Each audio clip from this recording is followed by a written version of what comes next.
Good morning. I'm out for a walk this morning, trying to get the miles in before I hit the road today. But just want to come on and reflect on this weekend.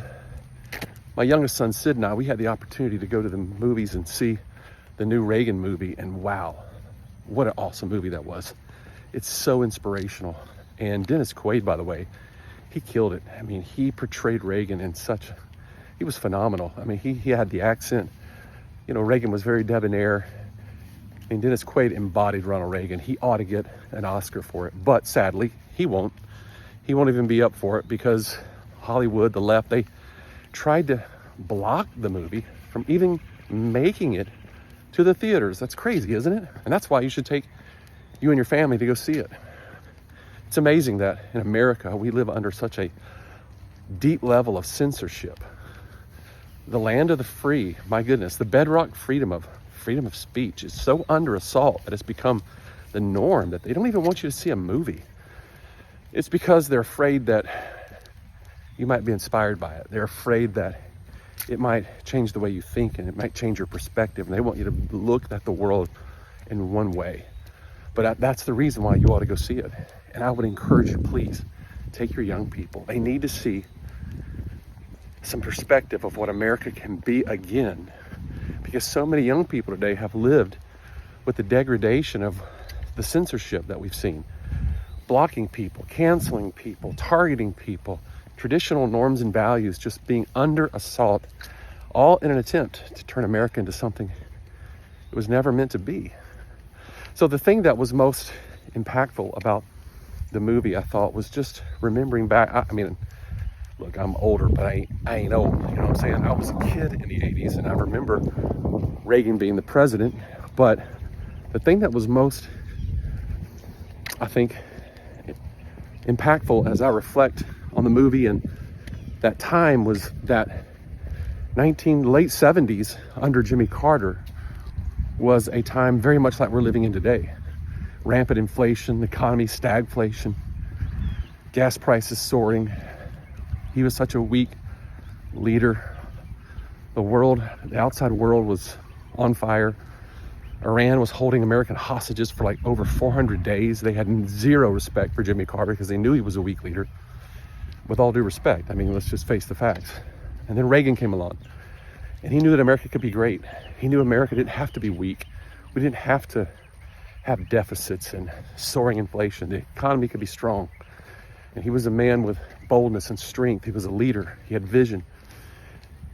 And he was a great communicator. And the American people realized that we don't have to be in this state of weakness. We can do better than this. America can come back and be strong. And so they voted for Reagan. And then I think it was 49 of the 50 states voted for Reagan in that election, except Minnesota. I mean, come on. What's up with Minnesota? But what does it show you?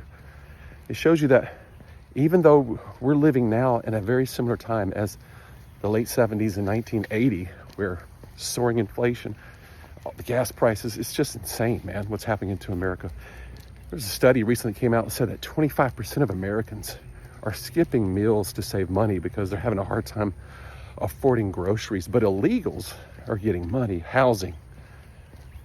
Reagan had an interesting line in his 1980 debate when he asked, and it's very famous, are you better off now than you were 4 years ago?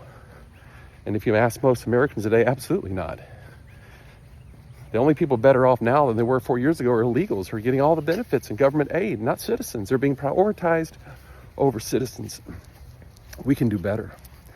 So we're living in a very similar time as that time, but can Americans be the same? Can Americans put politics aside?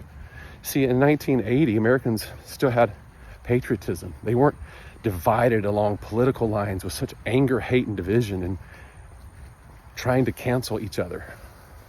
They realized that America could do better, and for the good of the country and for good of their families, they decided, you know what, we got to pick the better leader. It doesn't matter what party. It's the policies, and it's the strength of leadership. And they knew Reagan was an alpha male. And so in a landslide, they voted for Reagan. And guess what? It was called the Reagan Revolution. And America came soaring back. And Ronald Reagan goes down as one of the greats. It's one of the great presidents of the 20th century.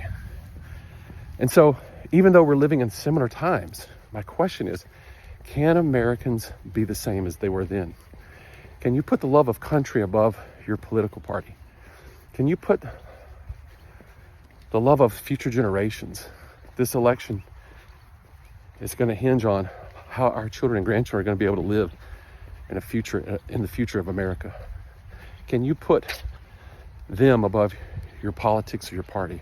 And can you make a practical decision? Sometimes in life you just have to make practical decisions. You run a business, you have to do things that are practical, that make things work.